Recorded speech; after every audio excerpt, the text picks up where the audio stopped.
Praise the lord. నేటి దిన వాగ్దానము.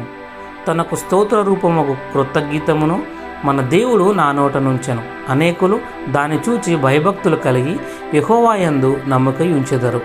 కీర్తనల గ్రంథము 43 సాధారణంగా మనం ఎప్పుడు పాటలు పాడుతాం, సంతోషంగా ఉన్నప్పుడు కూడా. పాటలు మన హృదయాన్ని అమితానందంతో ముంచెత్తుతాయి.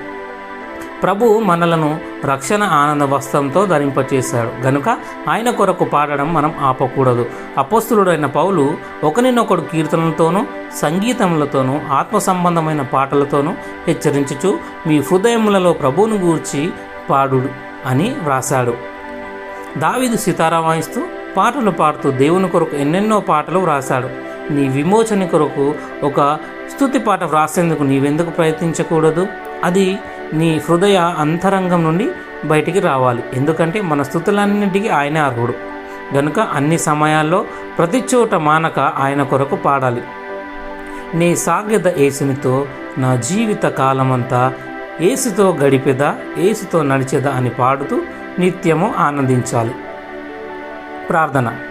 నాయన తండ్రి, నన్ను దొంగ ఊబి నుండి పాతాళం నుండి పైకి లేవనెత్తి క్రీస్తు బండపై నిలిపినందుకు వందనములు. నా నోట ఒక నూతన గీతం ఉంచినందుకు నీకు వందనములు. ఈ రోజంతా నా జీవితాంతం చివరికి నిత్యత్వంలో కూడా నా రక్షకుని కొరకు నన్ను పాడముటకు నన్ను వాడుకో. యేసయ్య నామంలో ప్రార్థిస్తున్నా. ఆమేన్.